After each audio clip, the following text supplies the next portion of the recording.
광주 외곽의 작은 마을, 낮은 산자락 아래 펼쳐진 조용한 동네.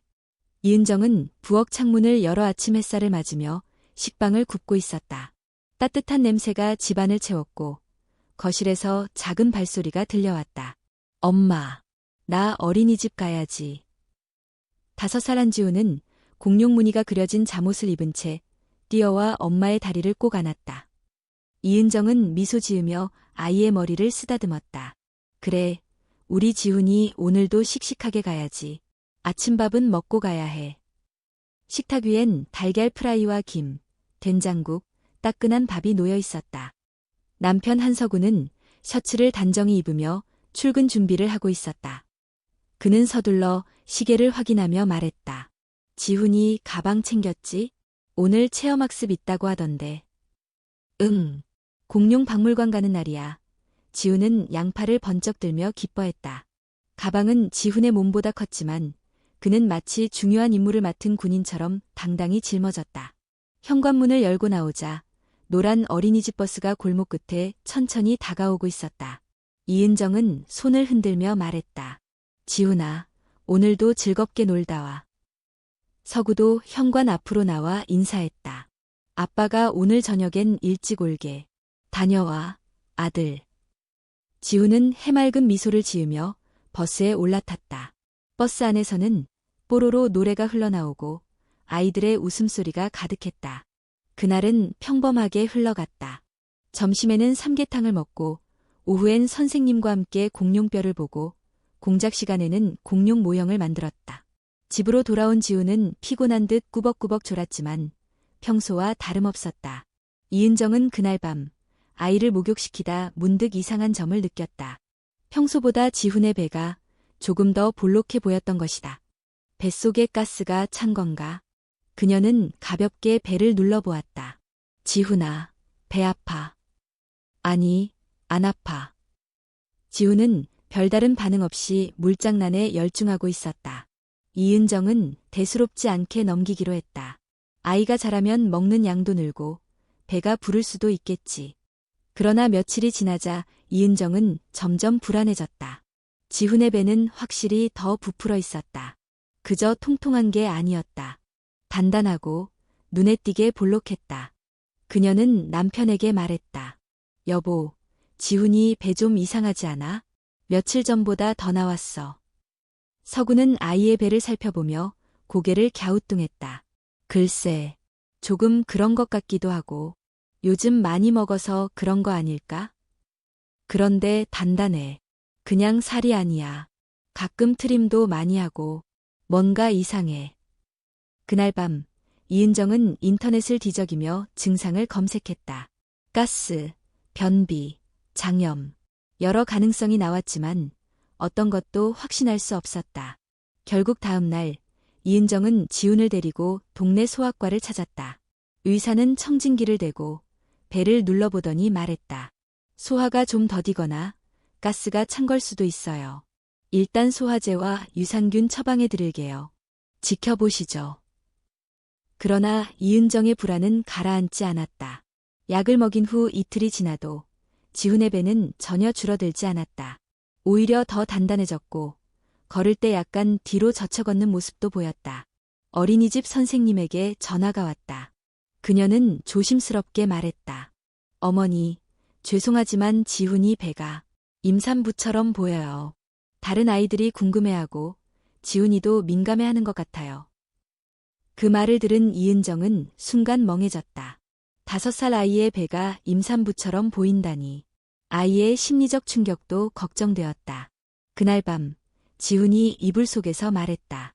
엄마, 나 배에 뭐 있는 것 같아. 친구들이 이상하대. 이은정은 아이를 꼭 안으며 말했다.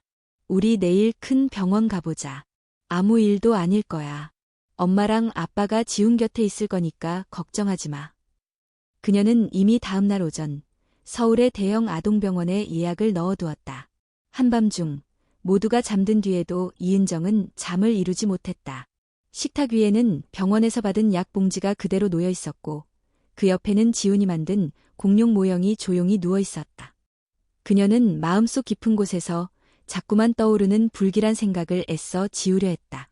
그러나 아무리 애를 써도 그날 지훈의 배를 만졌을 때 느꼈던 차갑고 둔탁한 감촉은 쉽게 사라지지 않았다.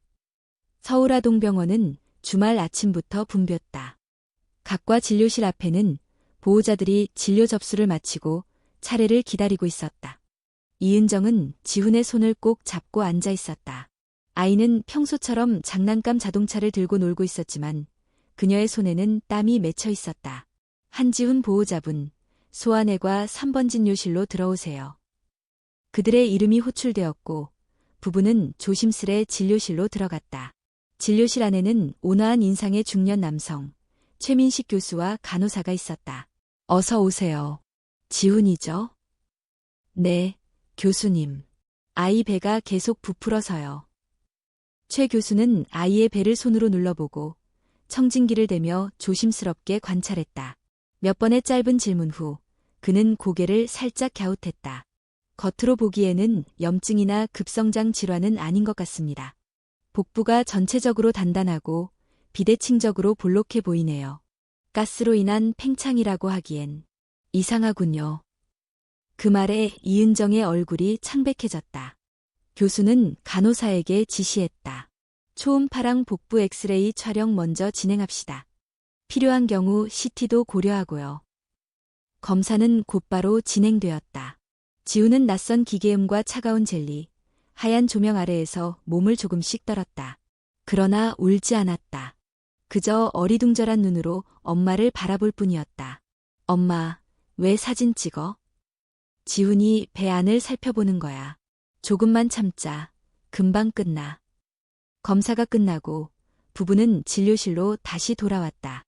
최 교수는 컴퓨터 화면을 가리키며 설명했다. 이 부분을 보세요. 초음파상 복부 장기와 장기 사이에 희미한 그림자가 보입니다. 마치 내부에 독립된 물체가 자리 잡고 있는 듯합니다. 단순한 가스 덩어리나 종양과는 다른 밀도입니다. 서구가 조심스럽게 물었다. 그럼 어떤 문제인가요? 위험한 건가요? 확답은 어렵습니다. 하지만 의심되는 몇 가지가 있어요. 아주 드문 사례지만 태생적으로 태아 안의 태아 현상일 가능성도 있습니다. 이것 말 그대로 쌍둥이 중 한쪽이 다른 쪽의 몸속에서 기생하며 발달이 멈춘 형태죠. 이은정은 말문이 막혔다. 옆에서 듣던 서구도 믿기 어렵다는 듯 눈을 깜빡였다. 다른 장기를 침범하지는 않았습니다. 하지만 이 상태로 계속 자라난다면 지훈이의 장기 기능을 압박하거나 소화에 지장을 줄 수 있어요. 지금은 조용히 있다 해도 언젠가는 문제를 일으킬 겁니다. 잠시 침묵이 흘렀다. 교수는 의사결정을 재촉하지 않았다. 다만 조용히 말을 이었다. 정밀 검사를 더 해야 합니다. CT와 MRI를 통해 구조를 더 명확히 파악하고 혈액 검사도 병행하죠. 이후 수술 여부를 판단할 수 있습니다. 이은정은 조용히 고개를 끄덕였다. 서구는 아이를 안으며 말했다. 지훈아, 우리 조금 더 사진 찍어야 해. 괜찮지? 지훈은 고개를 끄덕였지만 조금 전보다 말이 없었다. 그날 오후 지훈은 추가 검사를 받았다. CT 기계 속에 들어가는 순간 아이는 잠깐 멈칫했다. 엄마, 이거 무서워. 괜찮아. 엄마가 밖에서 보고 있어. 금방 끝나. 은정은 창밖에서 아이를 바라보며 두 손을 모았다. 차가운 기계음과 함께 시간이 흘렀고 마침내 검사가 끝났다. 의료진은 조심스럽게 결과를 분석하기 시작했다. 며칠 뒤 부부는 다시 병원을 찾았다. 이번엔 의사실의 공기가 달랐다. 최 교수의 표정이 무거웠고 옆에는 다른 전문의 한 명도 함께 있었다. 그의 이름은 백연우, 젊고 진지한 표정의 영상의학과 전문의였다. 조직의 형태가 생각보다 복잡합니다. 백 박사가 먼저 말을 꺼냈다. CT 영상에서는 내부에 석회화된 조직이 보이고 골격처럼 보이는 부분이 존재합니다. 심지어 치아로 보이는 구조도 있었습니다. 이은정의 입에서 무의식적인 신음이 흘러나왔다. 이게 정말 사람의 일부인가요? 최 교수가 진지한 표정으로 고개를 끄덕였다. 지금 단계에선 기생성 쌍둥이일 가능성이 가장 높습니다. 하지만 일반적인 케이스와는 다릅니다. 크기, 위치, 형상 모두 우리가 기존에 알고 있던 범주를 벗어나 있어요. 지금 당장은 지훈이가 통증을 느끼지 않더라도 계속 자랄 경우 장기를 압박하거나 혈류에 영향을 줄 수 있습니다. 서구가 입술을 꾹 다물며 말했다. 그럼 수술을 해야겠네요. 내 내부 구조가 복잡해서 시간이 오래 걸릴 수 있고 출혈 위험도 있습니다. 하지만 최대한 조심스럽게 진행할 겁니다. 최 교수는 수술 동의서를 내밀며 설명을 이어갔다. 이은정은 떨리는 손으로 펜을 들었다. 그녀는 종이에 서명하면서도 어딘가 현실 같지 않은 느낌을 떨칠 수 없었다. 집으로 돌아오는 길, 차 안은 침묵으로 가득했다. 지훈은 뒷좌석에서 조용히 잠들어 있었다. 그의 배는 평소보다 더 단단해졌고 옷 위로 윤곽이 뚜렷했다. 은정은 창밖을 바라보며 혼잣말처럼 중얼거렸다. 내 아이 안에 다른 생명이 있다는 걸 받아들일 수 있을까? 그녀는 모르게 손을 배 위에 얹었다. 그 감촉은 어쩐지 더 이상 지훈 혼자만의 것이 아닌 것 같았다. 수술 당일 아침, 한지훈은 새하얀 수술복을 입고 병실 창가에 앉아 있었다. 창밖에는 가을비가 부슬부슬 내리고 있었고 병원 복도에서는 간호사들의 발걸음 소리가 가끔씩 울려 퍼졌다. 이은정은 조심스럽게 아이의 옆에 앉았다. 지훈아, 무서워? 조금. 근데 엄마가 있으니까 괜찮아. 아이의 목소리는 작았지만 담담했다. 그 모습에 이은정은 더욱 가슴이 미어졌다.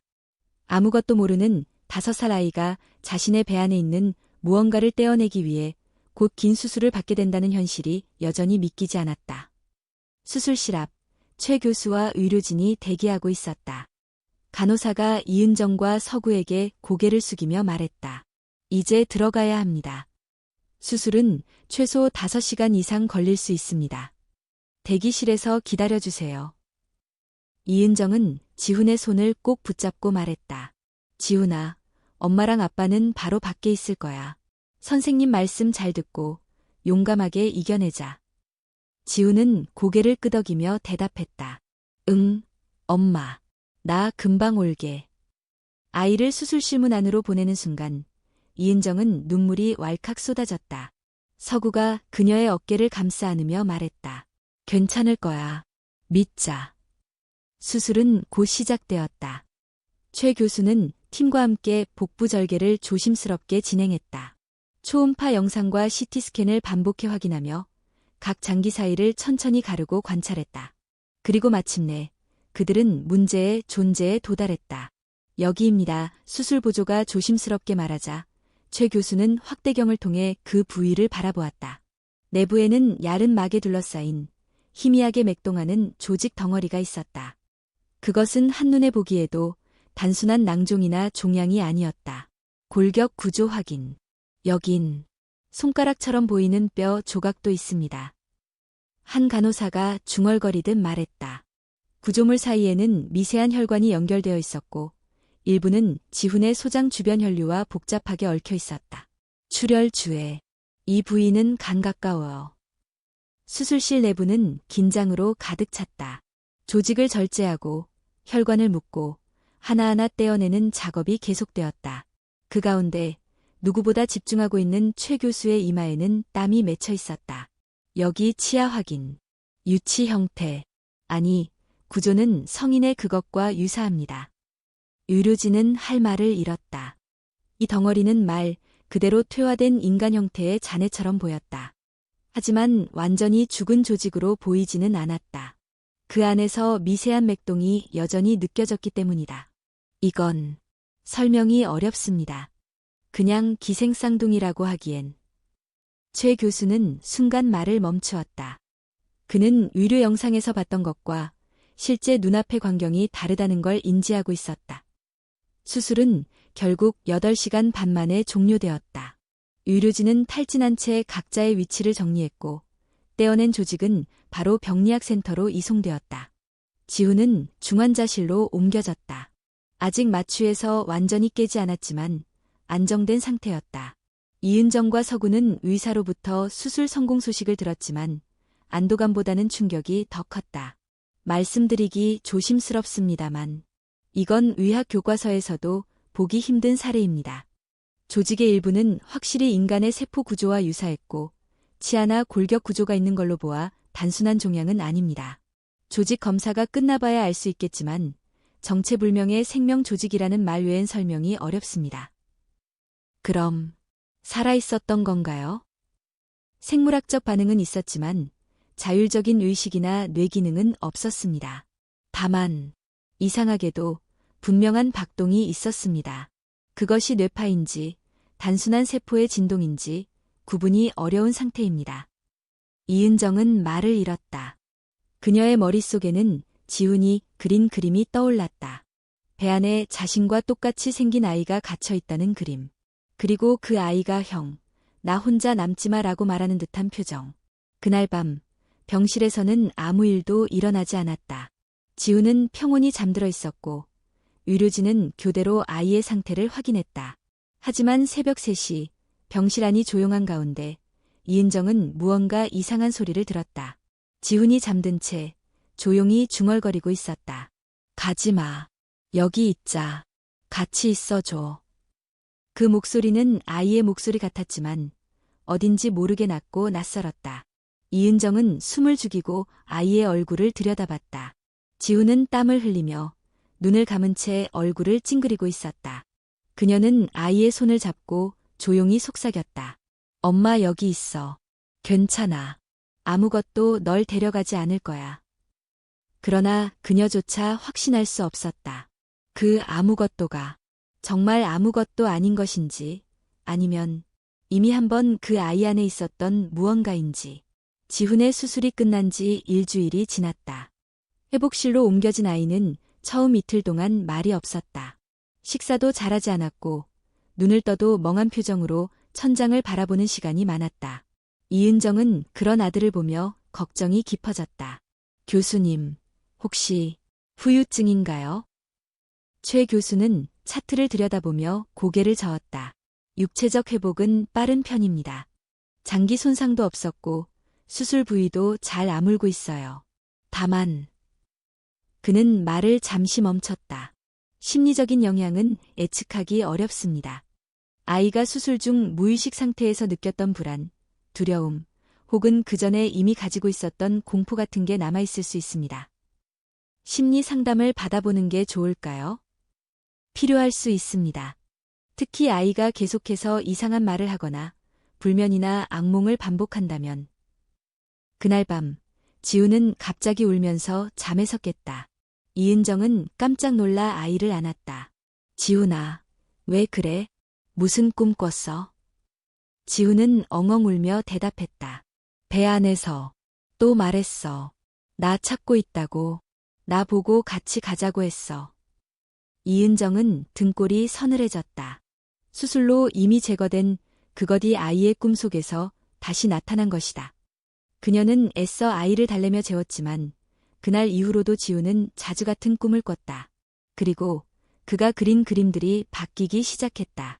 처음에는 단순한 색연필 낙서였지만 점점 더 구체적이고 생생해졌다. 한 장의 그림에는 2명의 아이가 나란히 서 있었고 하나는 흐릿하게 그려져 있었다. 얼굴은 없었고 눈 대신 붉은 점 2개가 있었다. 이건 누구야? 이은정이 묻자 지훈은 조용히 대답했다. 형이야. 엄마 뱃속에 있었던 형. 이은정은 아무 말도 할 수 없었다. 아이가 이전에 들은 이야기도 아니었고 누구도 그런 말을 한 적이 없었다. 그런데도 지훈은 그림 속 존재를 형이라고 불렀다. 며칠 뒤 병원에서 연락이 왔다. 병리학 부서에서 떼어낸 조직의 1차 분석 결과가 나왔다는 것이었다. 효율실 한켠에서 최 교수, 백연우 박사, 그리고 2명의 병리학 연구원이 모여 있었다. 그들 앞에는 확대된 조직 사진과 유전자 분석 자료가 놓여 있었다. 이 조직은 일반적인 종양이나 낭종과는 다릅니다. 일부는 분명히 인간 세포 구조를 가지고 있습니다. 특히 골격 조직, 치아의 에나멜층은 인간과 거의 동일합니다. 한 연구원이 말했다. 다른 이는 자료를 넘기며 말을 이었다. 하지만 문제는 여기에 있습니다. DNA 분석 결과 지훈이와 약 90% 일치하는 유전자가 발견되었습니다. 나머지 10%는 기존 데이터베이스 어디에도 존재하지 않는 변이형입니다. 최 교수는 눈을 가늘게 떴다. 그게 무슨 의미인가요? 완전히 같은 쌍둥이는 아닙니다. 하지만 같은 배아에서 파생되었을 가능성이 있습니다. 더 충격적인 건 일부 세포가 여전히 활성 반응을 보이고 있다는 겁니다. 배양의 간에서 세포 분열을 시도했어요. 살아있다는 말입니까? 그렇게 단정할 수는 없지만 단순히 죽은 조직으로 보기엔 설명되지 않는 현상입니다. 효율실은 정적에 잠겼다. 마치 누군가 입을 열기 전까지 모두가 그 무게를 감당하기 어려운 듯했다. 백 박사가 조용히 입을 열었다. 교수님, 이건 그냥 수술 사례가 아닙니다. 연구에 가치가 있는 현상입니다. 혹시 우리가 이 조직을 보존하고 추적 관찰한다면? 최 교수는 단호히 말을 끊었다. 우린 생명을 다루는 의사입니다. 연구자는 아니에요. 특히 아이를 희생시키면서까지 무언가를 얻으려 해선 안 됩니다. 백 박사는 말없이 고개를 끄덕였지만 속으로 무언가 결심한 듯 보였다. 며칠 후 지훈은 퇴원했다. 상태는 안정적이었고 신체적으로는 건강을 되찾고 있었다. 그러나 정신적으로는 여전히 불안정했다. 특히 밤이 되면 혼잣말을 하거나 배를 움켜쥐고 웅크리는 일이 잦아졌다. 엄마, 아직도 안에서 뭐가 꿈틀거려. 그럴 리 없어. 다 꺼냈잖아, 지훈아. 아니야. 형이 다시 온대. 이은정은 다시 병원을 찾았다. 초음파 검사 결과 내부 장기는 정상이었지만 복부 중심부에 미세한 덩어리가 새롭게 형성되고 있었다. 설마. 최 교수는 말문이 막혔다. 이게 재발이라고 보기엔 너무 이릅니다. 완전히 제거했었고 수술 후 MRI에서도 아무 이상 없었는데. 그럼 뭐죠? 이은정이 다급하게 묻자 백 박사가 조심스레 말했다. 혹시 지훈이 몸 자체가 이걸 만들어내는 체질일 수도 있습니다. 특이한 유전자 구조나 세포 기억 같은 요인으로 인해 내부에서 반복 생성되는 형태. 그럼 또 수술해야 한다는 말씀이신가요? 정확한 판단을 위해선 조금 더 지켜봐야 합니다. 성장 속도가 빠르진 않지만 이 상태가 유지된다면 결국. 이은정은 말없이 고개를 떨궜다. 눈물 한 줄기가 볼을 타고 흘렀다. 그녀는 아이에게 또다시 수술대에 오르게 하고 싶지 않았다. 그러나 무언가가 분명 다시 자라고 있었다. 그리고 그녀는 본능적으로 알 수 있었다. 이번에는 그저 육체적인 문제만이 아니라는 것을. 지훈이 퇴원한 뒤에도 이은정은 마음 편히 잠들 수 없었다. 아이는 평소처럼 어린이집에 다녔고 밥도 잘 먹었지만 밤만 되면 다른 아이가 된 듯했다. 처음엔 단순한 악몽이라 생각했다. 그러나 지훈은 반복해서 같은 꿈을 꿨다. 꿈속에서 누군가 그를 불렀고 뱃속 어딘가에서 속삭임이 들렸다고 했다. 형이 말해. 이제 곧 돌아올 거래. 나랑 같이 있어야 한대. 이은정은 두려움에 휩싸였다. 그런 말은 어디서 들을 수 없었고 아무도 지훈에게 그런 상상을 심어준 적이 없었다. 그런데도 아이는 마치 직접 들은 것처럼 말했다. 그러던 어느 날 지훈이 조용히 이은정에게 다가와 속삭였다. 엄마, 형이 이제 이름이 생겼대. 이름? 응, 나한테 알려줬어. 나루래. 이은정은 등골이 오싹해졌다. 나루. 누구도 그런 이름을 말한 적이 없었다. 아이는 계속해서 말했다. 형이 말했어. 엄마 아빠는 나만 좋아하니까 자기는 혼자라고. 그래서 이제 나랑 붙어 있기로 했대. 그날 밤 이은정은 지훈의 노트북을 열어봤다. 어린이집 숙제용으로 쓰던 작은 기기였지만 최근에 지훈이 혼자 그림을 그리거나 음성 녹음을 하는 경우가 많아졌기 때문이었다. 녹음 파일이 몇 개 있었다. 그녀는 이어폰을 꽂고 첫 파일을 재생했다. 침묵 속에서 아이의 목소리가 들렸다. 형, 오늘은 나랑 놀자. 엄마는 몰라. 아빠도 몰라. 우리 둘만 알지? 그 뒤로는 낮고 흐릿한 소리가 이어졌다. 말인지 숨소리인지 분간할 수 없었다. 그런데도 이은정은 그 소리에 섬뜩한 기시감을 느꼈다. 그 다음 파일은 더 이상했다. 아이의 속삭임이 이어졌고 중간중간 누군가의 웃음소리가 섞여 있었다. 그 웃음은 명확히 지훈의 목소리가 아니었다.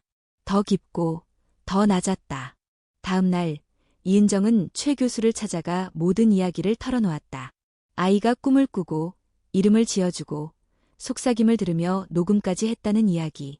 교수는 처음엔 믿기 힘든 듯한 얼굴이었다가 곧 침묵에 빠졌다. 혹시 전에도 이런 사례가 있었나요? 의학적으로 설명 가능한 부분은 한계가 있습니다. 정신과적 접근이 필요할 수도 있어요. 아이의 상상력이 극도로 예민해졌거나 무의식이 현실을 침범한 경우일 수도 있고요. 그런데 형이라는 존재가 점점 더 명확해지고 있어요. 이름도 생기고 말도 하고 이건 그냥 아이의 착각일까요? 최 교수는 고개를 들고 이은정을 바라보았다. 사실 말씀드리지 못한 게 하나 있습니다. 그는 조심스럽게 서랍을 열어 파일 하나를 꺼냈다. 그 안에는 실험실에서 진행한 세포 배양 기록이 담겨 있었다. 수술 후 떼어낸 조직 일부를 보존 배양했는데 일반적인 방식으론 세포 분열이 멈춰야 정상입니다. 그런데 며칠 전 미세한 반응이 감지됐습니다. 세포가 일정한 주기로 미약한 진동을 보였고 일부는 분열을 시도했습니다. 이은정은 숨을 삼켰다. 살아있다는 뜻인가요? 그렇게 단정하긴 어렵지만 분명 반응은 있었습니다. 문제는 이 반응이 일반적인 생체 반응과 달리 어떤 패턴을 가지고 있었다는 점입니다. 패턴이요? 심장 박동과 유사한 맥동, 일정한 리듬을 유지하며 외부 자극에 따라 강도가 변화했어요. 그것이 단순한 조직으로 설명될 수 있는 건지 아직 모르겠습니다. 그 말은 곧 떼어낸 그것이 여전히 어떤 방식으로든 반응하고 있으며 어쩌면 지훈과 연결되어 있을 가능성을 내포하고 있었다. 며칠 뒤 지훈은 또다시 배를 움켜쥐고 잠에서 깼다. 울지 않았지만 얼굴은 창백했고 손은 차가웠다. 형이 돌아왔어. 이은정은 아이를 안으며 말했다. 아니야, 지훈아. 엄마가 지켜줄게. 아무도 돌아오지 않아. 형은 나야. 엄마는 모르는 거야. 이은정은 더 이상 아무 말도 할 수 없었다. 같은 날 저녁, 서구가 퇴근하고 집에 들어오자 이은정은 남편에게 녹음 파일과 배양 기록을 보여주었다. 그는 아무 말 없이 파일을 끝까지 들었다. 그리고 한참을 침묵한 후 말했다. 우리가 뭘 놓친 거 아닐까? 지훈이 안에 있었던 게 단순한 세포 뭉치가 아니었던 건 아닐까? 이은정은 조용히 고개를 끄덕였다. 난 지훈이랑 형이 어쩌면 계속 연결돼 있다고 생각해. 그날 밤 지훈은 한 장의 그림을 완성했다. 그림 속에는 두 명의 아이가 있었다.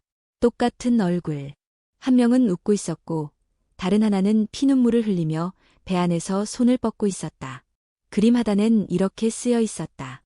형은 여기 있어. 형은 나야. 며칠째 지훈의 상태는 더 이상 나아지지 않았다. 겉보기에는 평온했다. 학교에도 가고 친구들과 놀기도 했다. 하지만 밤만 되면 상황은 달라졌다. 아이는 점점 더 깊은 잠에 빠지는 듯했고 잠든 채로 중얼거리는 말은 더욱 구체적이었다. 엄마는 나보다 형이 싫어. 형은 항상 여기 있었는데. 형은 나야. 나를 없애면 지훈이도 없애는 거야. 이은정은 매일 밤 지훈의 잠꼬대를 듣고 일기를 썼다.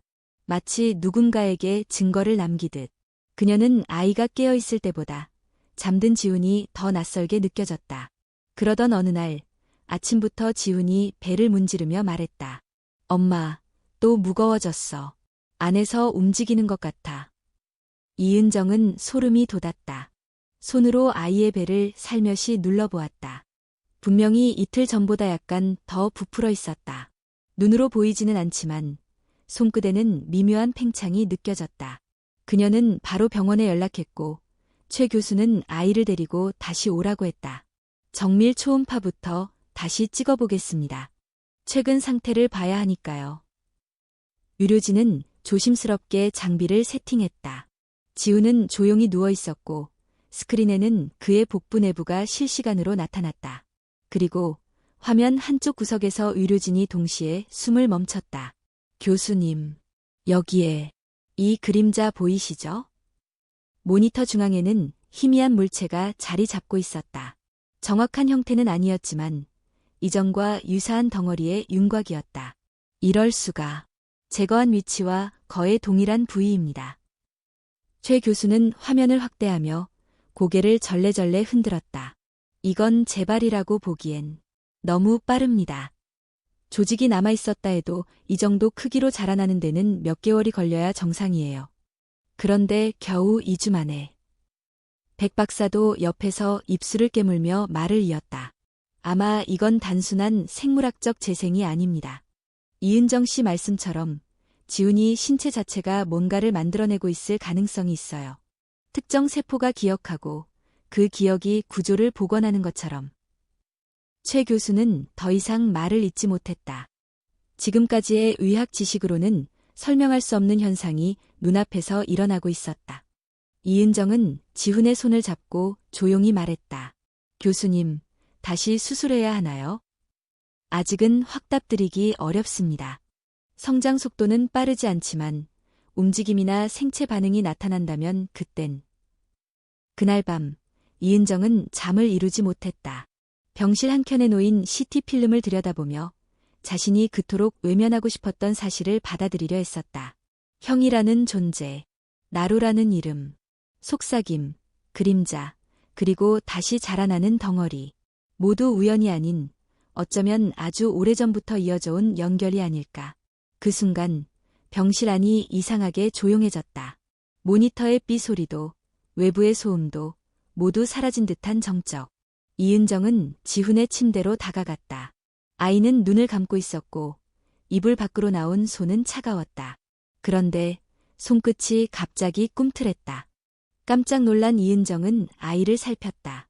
지훈의 입술이 미세하게 떨렸고 이마엔 땀이 맺혀 있었다. 그리고 조용히 입을 열었다. 엄마, 형이 곧 말할 거래. 뭐라고? 형이 엄마한테 하고 싶은 말이 있대. 꼭 들어줘야 한대. 이은정은 숨을 삼키며 아이의 말을 기다렸다. 그러나 지훈은 그 말을 끝내지 못했다. 다시 깊은 잠에 빠졌고 이불 안에서 몸을 둥글게 말았다. 며칠 뒤 병원으로 의문의 택배 하나가 도착했다. 발신자 정보는 없었다.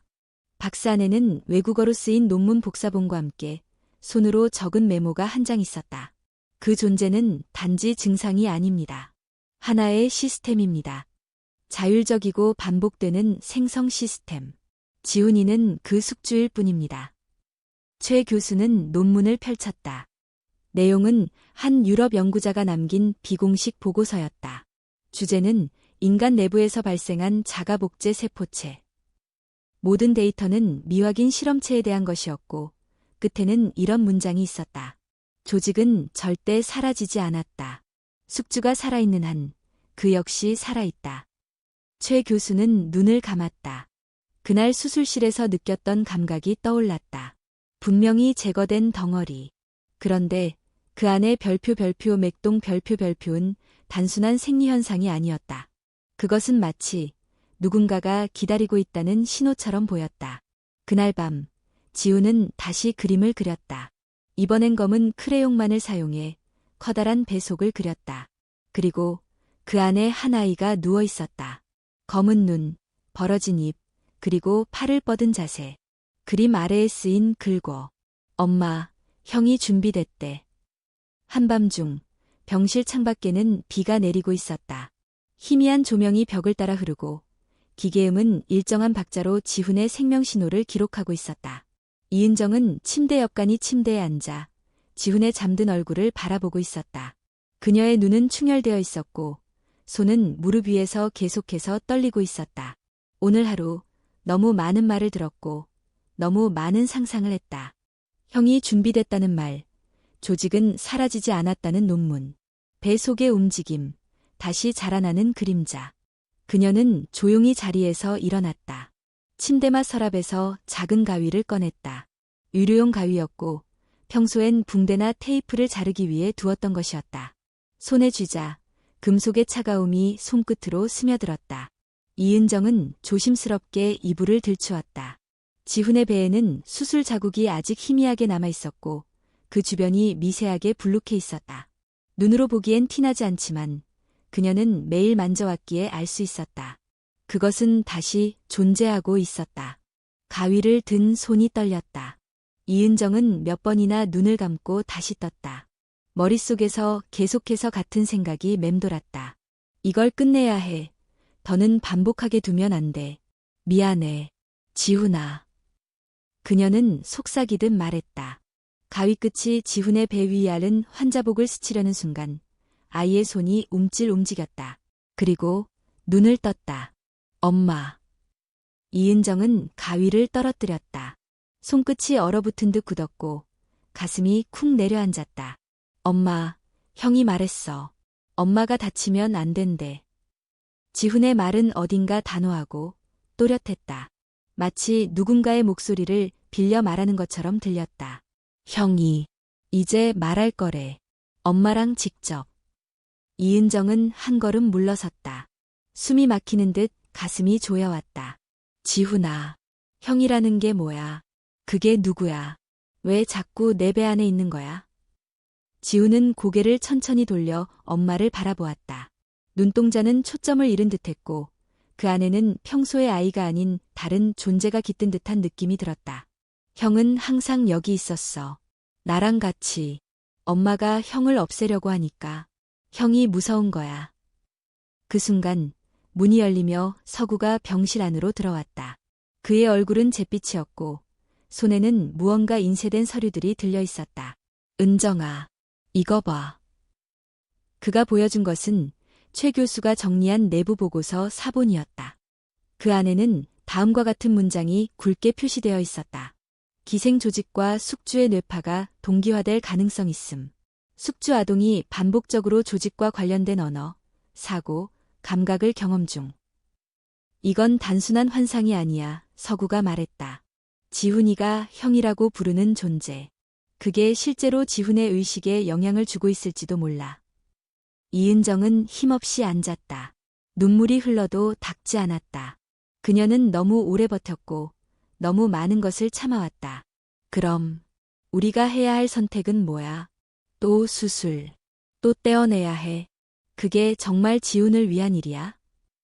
그녀의 말에 서구는 대답하지 못했다. 그러자 지훈이 낮게 말했다. 형은 나야. 나를 떼어내면 나도 사라져. 정적이 병실을 감쌌다. 의료기계의 삐 소리만이 살아있었다. 그날 밤 지훈은 다시 꿈을 꿨다. 그리고 그 꿈을 또렷하게 기억했다. 엄마, 형이 나를 끌어안았어. 그리고 말했어. 넌 나고 난 너야. 형이 울었어. 나도 울었어. 근데 따뜻했어. 이은정은 아무 말 없이 아이를 꼭 안았다. 그녀는 이제 선택의 기로에 서 있었다. 하나, 다시 수술을 강행해 이 미지의 조직을 제거한다. 하지만 그로 인해 지훈의 심리와 정신, 혹은 존재 자체에 어떤 영향이 있을지 모른다. 둘, 그대로 둔다. 지켜본다. 그러나 그것이 자라면서 더 큰 위험을 초래할 수도 있다. 아니, 이미 위험은 시작된 것일지도 모른다. 며칠 후 병원에서는 다시 다학제 회의가 열렸다. 최 교수, 백 박사, 정신과, 신경과, 유전학 연구자까지 모두 모였다. 그들은 지훈의 뇌파 데이터를 분석하며 놀라운 사실을 발견했다. 수면 중 특정 구간에서 지훈의 뇌파는 동일한 주기로 제2의 신호를 발생시킵니다. 일반적인 자율신경 반응과 다르며 마치 외부 신호와 주파수를 맞추는 듯한 패턴입니다. 즉, 지훈의 의식 안에 또 다른 리듬이 존재한다는 말씀이신가요? 정신과 전문의가 묻자 신경과 교수는 고개를 끄덕였다. 그 리듬은 마치 공존을 위한 통로처럼 보입니다. 최 교수는 마지막으로 입을 열었다. 의학적 기준으로 보면 다시 제거 수술을 하는 게 맞습니다. 그러나 그 결과가 어디로 향할지는 누구도 예측할 수 없습니다. 그 순간 모두의 시선이 이은정에게로 향했다. 그녀는 천천히 고개를 들었다. 지훈이가, 아니, 그 아이가 내게 직접 말하고 싶다고 했어요. 말입니까? 네, 말이에요. 말로 하지 않아도 제 안에 뭔가가 느껴졌어요. 그리고 저는 그 말에 귀 기울여야 한다고 생각해요. 다음 날, 이은정은 지훈의 병실에서 혼자 아이를 마주했다.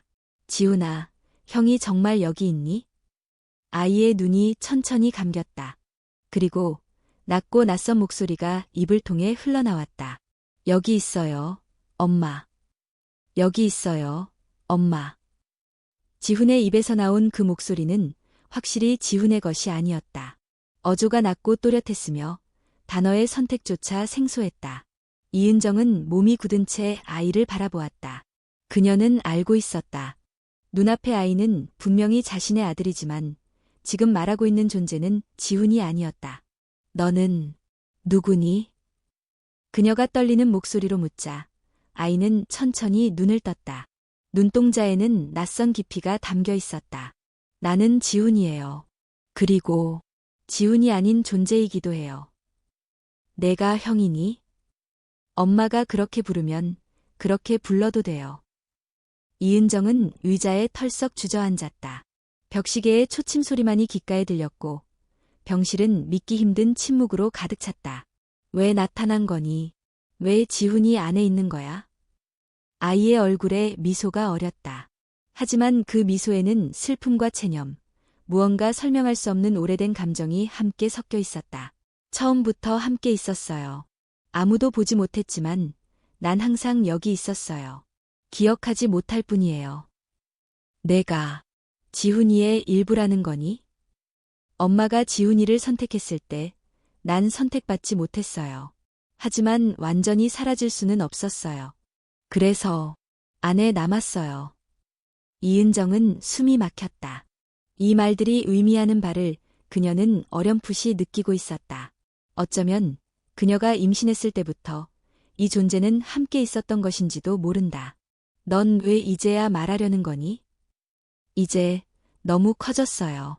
나도, 감정도, 존재도. 더는 숨을 수 없어요. 엄마가 나를 없애려는 순간 난 깨어났어요. 그 순간 병실 문이 열리고 서구가 들어왔다. 그는 상황을 보자마자 눈썹을 찌푸렸다. 은정아, 무슨 일이야? 지훈이 상태가. 이은정은 조용히 손을 들었다. 잠깐만. 지금 지훈이가 아니야. 아니, 지훈이도 맞지만 형이 말하고 있어. 서구는 믿기지 않는다는 듯 이은정을 바라봤지만 이내 지훈을 향해 다가갔다. 내가 지훈이 안에 있는 형이란 말이야. 아이의 눈이 그를 바라보았다. 낯선 눈빛이었지만 동시에 너무 익숙한 감정이 서려 있었다. 아빠, 난 아빠를 원망하지 않아요. 누구의 잘못도 아니에요. 다만 존재를 부정당한 채로 오래 있었을 뿐이에요. 그 말은 서구의 마음을 강하게 쳤다. 그는 천천히 무릎을 꿇고 아이와 눈을 맞췄다. 우리가 널 버린 거였니? 아니요. 나를 몰랐을 뿐이에요. 그날 밤 이은정은 지훈 곁에서 밤을 새웠다. 아이는 깊이 잠들었고 다시는 말을 하지 않았다. 그러나 그 짧은 대화는 그녀에게 지워지지 않을 기억이 되었다. 다음 날 아침 병원 회의실에서는 긴급 회의가 소집되었다.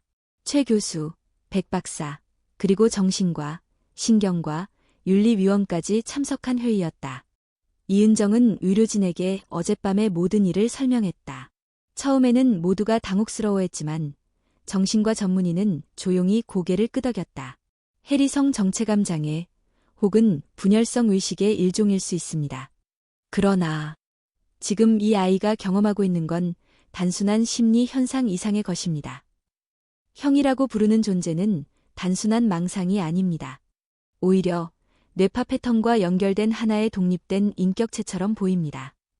의식 공유라는 말씀이신가요? 그럴 가능성이 있습니다. 그리고 이 현상은 현재 과학으로 완벽히 설명되진 않습니다. 최 교수는 자료를 정리하며 말했다. 의학적으로 복부 조직은 다시 자라고 있습니다. 미세하지만 분명한 성장. 이 상태를 방치하면 내부 장기에 영향을 줄 수 있어요. 그러나 그 조직이 지훈과 직접적인 의식 연결을 맺고 있다면 제거 수술은 아이의 정체성에 영향을 줄 수도 있다는 것이군요. 모두가 침묵했다. 이것은 단순한 수술의 문제가 아니었다. 이젠 생명, 존재, 그리고 인간의 정체성에 대한 질문이 되어버렸다. 이은정은 결정을 내려야 했다. 그날 저녁, 그녀는 병실로 돌아와 지훈을 바라보며 말했다. 지훈아, 그리고 내 안에 있는 형. 엄마는 너희 둘 다 사랑해. 아이의 눈이 천천히 열렸다. 그리고 그 안에 그녀는 두 존재의 온기가 함께 깃든 것을 느꼈다. 엄마, 고마워요. 형이 조금만 더 시간이 필요하대요. 형도 자신이 정말 누구인지 알고 싶대요. 그걸 알면 스스로 결정할 수 있대. 이은정은 조용히 고개를 끄덕였다. 그래, 기다릴게. 그날 밤 그녀는 기도했다. 신에게 혹은 자신조차 알 수 없는 어떤 존재에게 그 아이가 선택할 수 있게 해주세요. 우리가 옳은 길을 갈 수 있게 해주세요. 창밖에는 새벽이 밝아오고 있었고 침대 위 지훈의 몸은 고요히 숨을 쉬고 있었다. 그러나 그 복부 한가운데서 아주 미세하게 다시 한번 무언가가 꿈틀거리고 있었다. 며칠이 지났다. 지훈은 특별한 증세 없이 지내고 있었고 이은정과 서구는 의료진과 협력하며 아이의 상태를 주기적으로 체크하고 있었다. 그러나 그들은 알지 못했다. 이미 병원 외부에서는 어떤 일이 퍼지고 있다는 것을. 지훈의 수술 이후 병원 내부에서 수집된 정보와 분석 결과들이 내부 관계자 일부를 통해 외부로 새어나가고 있었다. 처음엔 단순한 의학적 관심이었지만 조직이 보여준 비정상적 반응과 뇌파 연동 현상에 대한 언급이 일부 연구자들의 호기심을 자극했고 결국 익명의 제보자가 한 과학 저널 블로그에 글을 올렸다. 5살 아이의 복부에서 자라나는 제2의 인격체, 뇌파를 공유하는 생명체의 가능성. 이 자극적인 제목은 순식간에 국내외 커뮤니티로 퍼져나갔다. 댓글에는 음모론, 초자연적 해석, 생명윤리 논쟁 등 온갖 말들이 오갔다. 그건 인간이 아니라 기생체야. 즉시 제거해야 한다. 아이를 실험체로 만들고 있다. 부모는 뭐 하고 있는 거냐? 전생의 기억이 아닐까? 아마 쌍둥이였던 형이 전생에서 못다 한 인연을 이어가는 중일지도. 이은정과 서구는 이를 뒤늦게 알게 되었다. 병원 측에서는 즉각 공식 입장을 내고 사실무근임을 알렸지만 이미 불붙은 여론은 멈추지 않았다. 기자들이 병원 앞에 몰려들기 시작했고 일부는 지훈의 얼굴을 담은 사진을 구하기 위해 어린이집과 동네까지 찾아갔다. 누군가는 병원 주차장에서 은정을 따라오며 마이크를 들이밀기도 했다. 혹시 아이가 귀신에 빙의된 건가요? 아드님의 복부 속에 실제로 다른 존재가 있는 게 맞나요?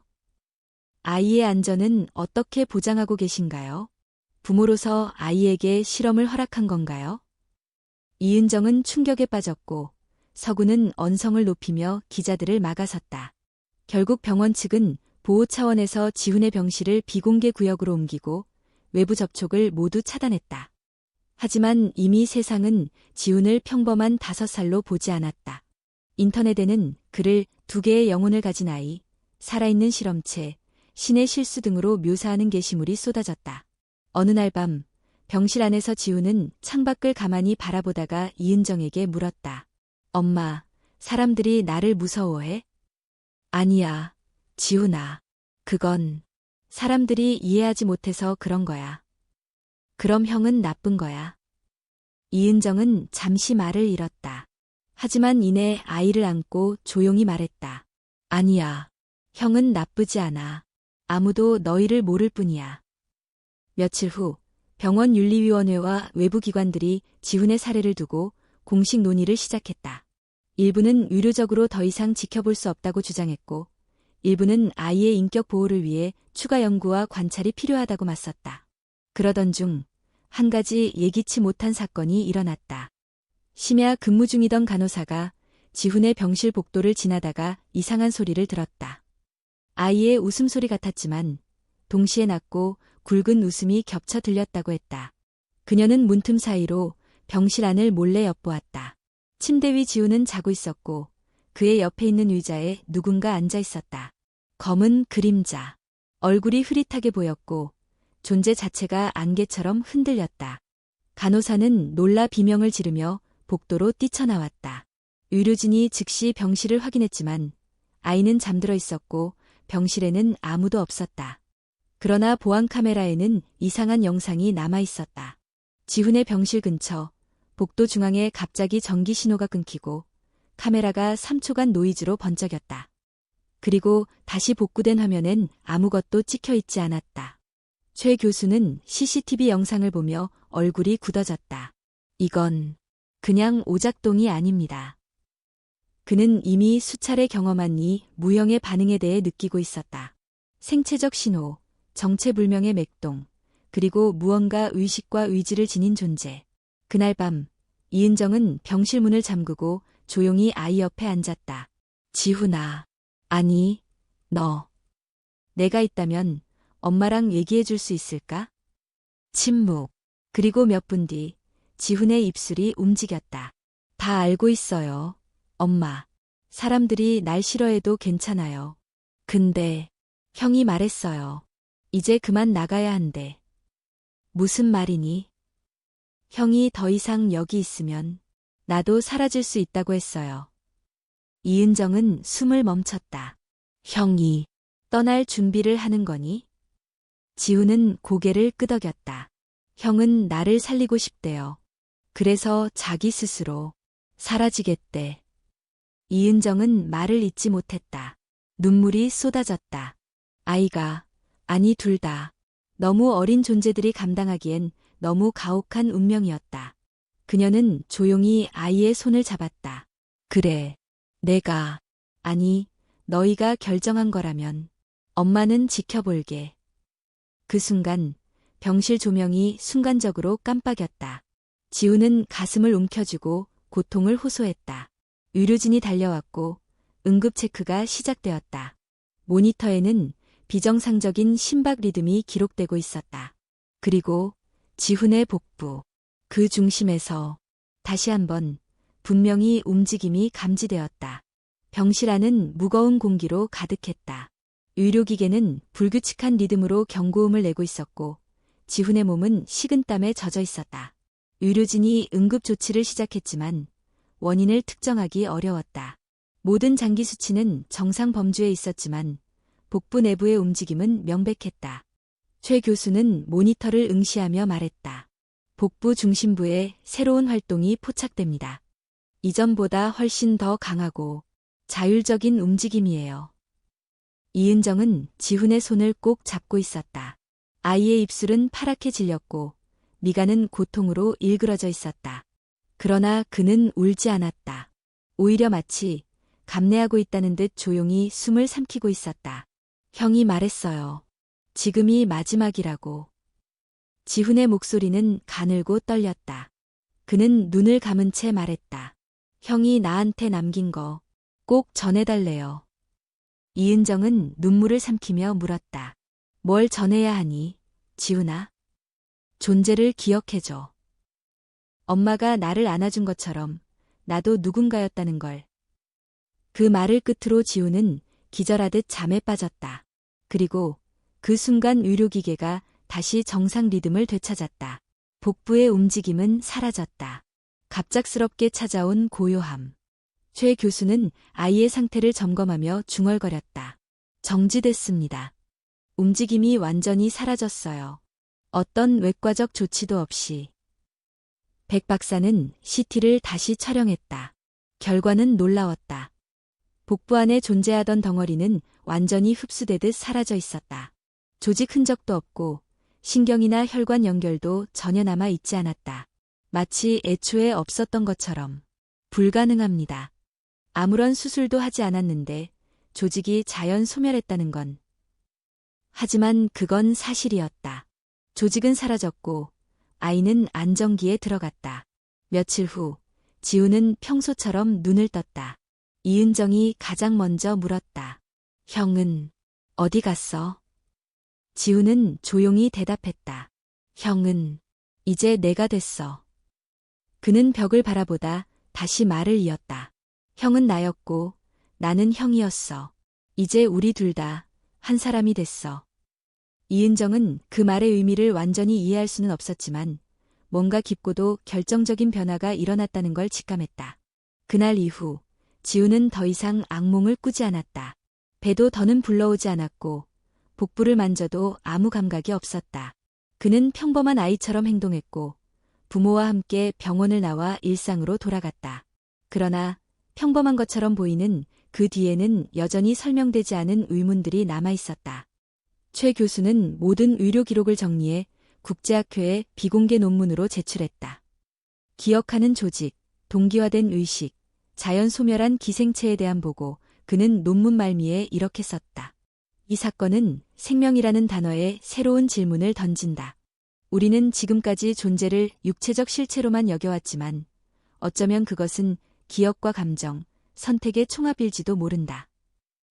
병원에서는 이 사건에 대한 외부 발표를 하지 않기로 결정했다. 이미 언론에 의해 과열된 관심과 왜곡이 이어졌기 때문이었다. 지훈의 가족 또한 조용히 이사를 떠나 새로운 동네에서 다시 삶을 시작했다. 새로운 집에서 지훈은 어린이집에 다니며 친구들과 잘 어울렸다. 특별히 달라진 점은 없어 보였다. 다만 가끔 혼자 있을 때 창밖을 멍하니 바라보는 시간이 많아졌다. 어느 날 이은정은 아이의 책상 서랍에서 한 권의 공책을 발견했다. 지훈이 직접 그린 그림과 짧은 글이 담긴 작은 일기장. 그 안에는 이런 문장이 적혀 있었다. 형이 말했어. 우리가 다시 만나게 될 거라고. 언젠가 다른 모습으로. 이은정은 조용히 일기장을 덮었다. 그리고 창밖을 바라보았다. 노을이 지고 있었고 바람에 흔들리는 나뭇잎 사이로 부드러운 빛이 스며들고 있었다. 그녀는 알 수 없었다. 그것이 끝인지 혹은 또 다른 시작인지. 하지만 분명한 것은 하나였다. 그 존재는 존재했다. 그리고 지금도 어딘가에 기억되고 있었다.